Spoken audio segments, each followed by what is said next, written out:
Terima kasih sahabat masih menyaksikan My Channel luar biasa aman di rumah. Nah sekarang kalau di masa pandemi COVID-19 ini pasti berpikir dong ya, kira-kira kalau nggak ada makanan gimana dong? Apakah kita harus panik berbelanja semua kebutuhan pokok? Padahal masih banyak juga orang yang membutuhkan atau yang butuh makan.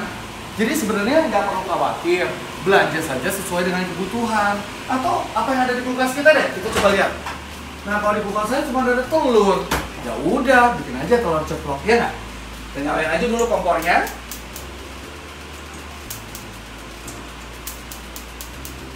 Oke, langsung kita pecahkan, kita panaskan minyak.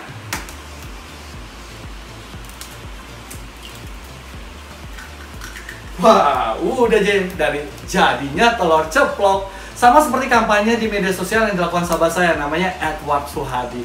Kita lihat yuk, ini dia. Nasi panas, telur ceplok sama kecap. Semua orang Indonesia, nggak peduli suku, agama, dan golongannya, pasti makanan favoritnya ini. Di keadaan seperti ini, saya sendiri jadi sadar sebetulnya, supaya nggak mati, kita cuma perlu makan ini, bener nggak sih? Makanya berhenti yuk belanja nyetok-nyetok berlebihan, atau istilah kerennya panic buying. Kenapa? Karena orang-orang yang beneran butuh, buat keluarganya makan, buat persediaan mereka yang sakit, buat melindungi diri, kayak dokter-dokter dan perawat-perawat, jadi harus beli mahal karena harga naik. Atau yang paling parah itu, jadi nggak kedapetan karena stok habis. Panic buying itu juga bikin suasana jadi mencekam. Barang itu banyak, cukup, asal nggak dibeli barengan semua. Sama kayak video viral kemarin, kalau semua orang belanja gantian, kurvanya tuh landai, pasti lebih dari cukup. Kasih napas yuk buat truk-truk yang antar barang.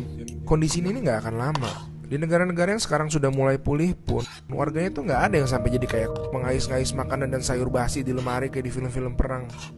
Yuk jaga situasi kondusif. Kasih waktu buat pemerintah pusat dan daerah. Banyak dari kita tuh bisa urus diri kita sendiri dulu, nggak usah nungguin mereka. Oke lah kalau kamu sebel sama pemerintah, jaga situasi buat semua tenaga kesehatan yang lagi berjuang bertaruh nyawa di garis depan. Tapi setiap kamu takut, ingat enakan nasi panas sama telur ceplok saya barusan. Cukup kan? Enak lagi. Nih tisu aja saya cuma butuh 1. Bahkan ya kita yang punya kemewahan bisa panic buying, harusnya jadi orang yang bisa bantu sekeliling kita yang jauh lebih susah dari kita. Hari-hari ini perbesar empati. Bentuknya bisa macam-macam tergantung situasi dan kondisi setiap orang masing-masing. Tapi yang pasti setiap orang bisa memberi kontribusi. Saya tutup dengan pepatah bagus favorit saya dari Michelle Obama. Kamu gak bisa bahagia kalau cuma kamu satu-satunya yang bahagia. Nah, udah mateng nih telur ceploknya, tinggal siapin nasi. Kita angkat nih telur ceploknya. Hup. Langsung nasi dan telur ceplok siap untuk disantap.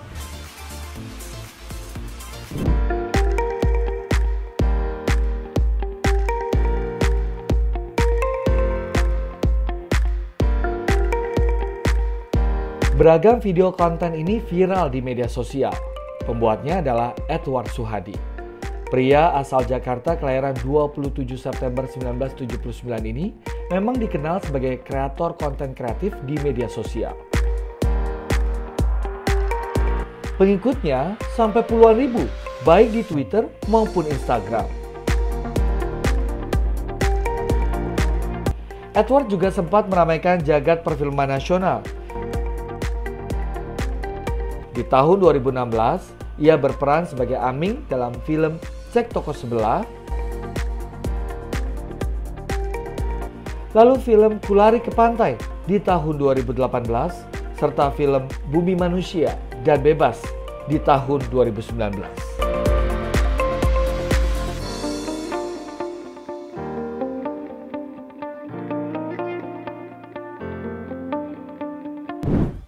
Nah, sekarang perut udah kenyang, saatnya nih kita ngobrol sama sahabat saya. Sudah ada Edward Suhadi. Apa kabar, Wad? Halo, kabar baik. Edward, ini terima kasih sebelumnya sudah meluangkan waktu untuk ngobrol-ngobrol. Nah, penasaran aja, ide buat video telur ceplok ini dari mana sih datangnya? Ya sebetulnya kan waktu itu di minggu-minggu pertama orang-orang lagi masih pada panik kan ya. Terus saya ngelihat sebetulnya banyak orang mikir mungkin mereka harus mempertahankan cara makan, gaya hidup di waktu yang susah gini gitu, mesti harus makan ada 2 sayur, terus mesti ada daging dan sebagainya. Tentu semua itu baik, tapi sebetulnya kita lupa pakai makanan. Kita punya makanan Indonesia yang sangat sederhana, yang dari Sabang sampai Merauke, terus harganya murah, dan semua kita kayaknya udah dicuci otaknya dari kecil, suka banget sama itu nasi sama telur. Jadi saya tahu karena saya juga kerja di production house, di agency, kita tahu kalau adegan ngeliat orang makan tuh kayaknya ikut ngiler gitu. Jadi saya coba bikin telurnya semenarik mungkin, dan sambil ngingetin orang sebetulnya kamu tuh nggak butuh banyak banget untuk bisa puas, dapat kalori, dan nasi telur ceplok itu menjawab semuanya gitu. Sebuah keterbatasan yang justru diinginkan, bukannya menjadi sebuah keterpaksaan gitu. Dan memang senang sih diterima dengan baik. Betul. Selain diterima dengan baik, memang videonya bikin ngiler semua orang sih. Iya. Semua orang sampai hari ini nggak berhenti kirimin aku foto telur ceplok. Iya. Ini handphone kalau bisa kolesterol udah kolesterol kali kayaknya dia. Tapi responnya sangat, kan tadi Edward sempat ngomong bahwa banyak banget tuh netizen yang sekarang ngirimin telur ceplok dan lain sebagainya, foto-foto atau video. Artinya respon ini dari maksud inti dari kampanye yang Edward lakukan di media sosial ini tersampaikan dengan baik ya menurut Edward sendiri gimana? Iya sih, kayak sekali lagi karena saya orang iklan, sebetulnya susah banget dapetin sebuah pesan sejelas itu gitu ya. Jadi kayak kita tuh paling seneng sebagai orang komunikasi, apapun itu ya, walaupun pesan layanan masyarakat, pesan iklan atau pesan politik misalnya, kita tuh selalu kepengen gimana pesan itu nyampe dengan orang-orang paham gitu ya. Dan kayaknya kena banget bahwa kayaknya penghargaan tertinggi dari sebuah komunikasi kalau komunikasi itu bisa merubah perilaku hanya dengan nonton gitu ya. Jadi biasanya itu jadi sebuah sesuatu yang sangat efektif, bahwa orang langsung ngerti dengan waktu telur ini diposting di Instastory, nge-tag saya, mereka selalu bilang iya, inget kata Ko Edward katanya, nasi telur aja udah enak banget, nggak perlu panic buying gitu. Jadi pesan itu kayaknya crystal clear nyampe ke orang-orang yang nonton. Nah setelah itu ada keinginan untuk buat video-video terus kan, makanya muncul pesan juga buat para penimbun masker kan, buat. Iya, itu kalau penimbun masker sebetulnya kalau dilihat juga videonya sederhana kan, sekali take doang. Karena again ini di hari-hari awal di mana orang masih betul-betul mencekam dan tegang. Terus kita dengar kabar-kabar dokter berguguran gitu. Terus karena saya sempat rame di video yang flatten the curve, terus video yang telur ceplok, jadi banyak dokter private message ke saya, direct message, terus bilang ya udah banyak tenaga kesehatan yang berjatuhan karena cari masker susah banget gini-gini. Kayak mungkin sekarang kan supply line udah mulai normal gitu ya. Waktu hari-hari awal itu kan bener-bener mereka nggak punya, sedangkan aku di sisi lain banyak denger banyak penimbun gitu ya, banyak penimbun yang memang pedagang biasa, bukan semua pedagang jahat.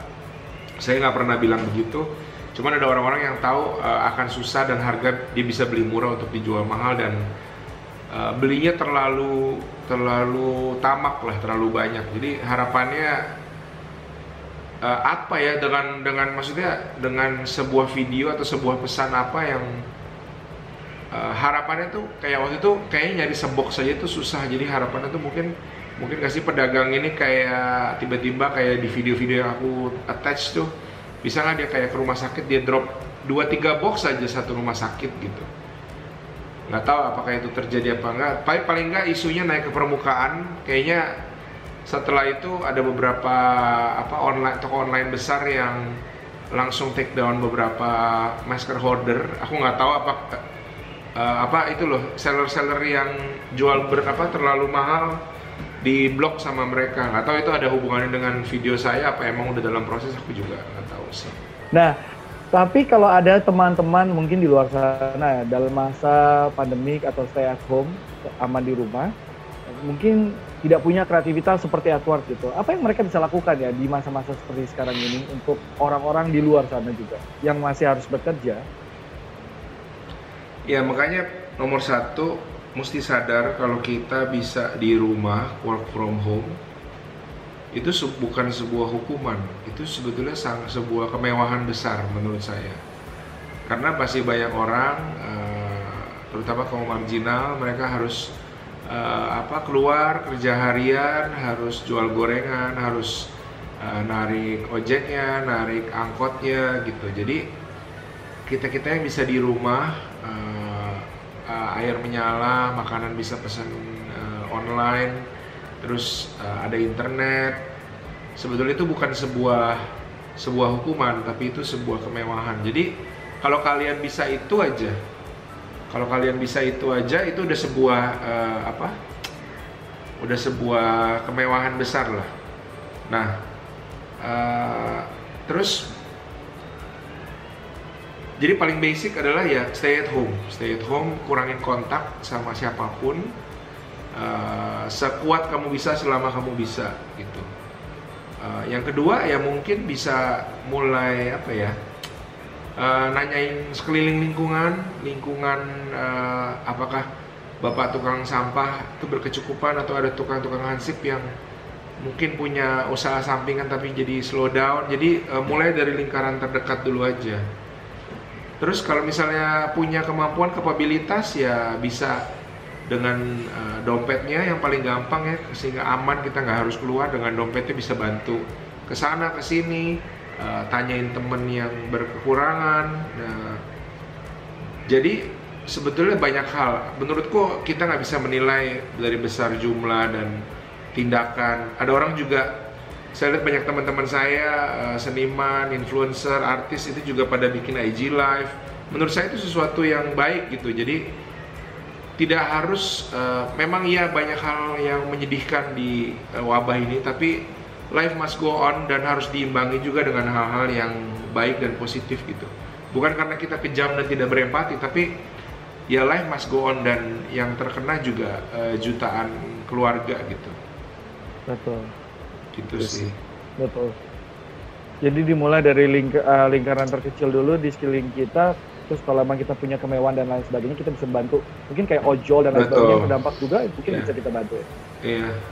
Ya, sebetulnya again, tidak pernah ada paksaan dalam berbagi, tapi kalau kita punya tabungan, kita freelancer, punya tabungan, nggak ada bos, mau nonton Netflix sampai jotor juga di rumah, nggak apa-apa gitu, itu udah membantu banget gitu. Jadi it's okay juga, it's not a problem. Iya. Setiap orang punya kapasitas dan cara berbeda untuk menghadapi stay at home ini, dan semuanya berarti gitu ya, Wat. Betul. Oke, thank you ya, Wat, buat karena, obrolan. Lanjutin. Kenapa? Enggak. Ya, saya cuma mau bilang ya, banyak orang pikir lu tinggal di rumah aja susah. Ada juga orang-orang yang anxiety attack, panic attack, itu juga banyak, teman-teman saya sendiri juga. Jadi seringkali memang staying at home buat banyak orang pun nggak bisa digetok sama gitu. Ada orang-orang yang ngerjakannya dengan sukacita, kayak saya sebetulnya sangat happy aja di rumah. Tapi banyak orang anxiety ya, panic attack, susah napas gitu. Rumah orang juga beda-beda kan. Ada rumahnya yang nyaman besar, ada orang yang ngekos di Jakarta dengan cuman 3x4 berpetak gitu. Jadi it's different for everyone. Yang the last thing we need is people judging each other di saat-saat seperti ini. Itu sih pesan saya. Itu paling penting tuh yang terakhir. Stop untuk menghakimi orang karena setiap orang punya kehidupan yang berbeda-beda. Betul.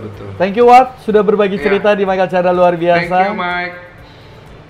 Nah, tidak hanya Edward yang mengajak kita berjuang bersama melawan virus corona melalui media sosial, tapi saat ini untuk mencegah terjadinya penyebaran virus corona lebih lanjut, saya juga akan berbagi tips untuk sahabat-sahabat yang di rumah ya. Ini minuman kesehatan buatan sendiri. Toh kalau nggak terlalu suka dengan bau atau rasanya, kita bisa tambahkan madu, ya kan? Sedikit aja tambahkan madu.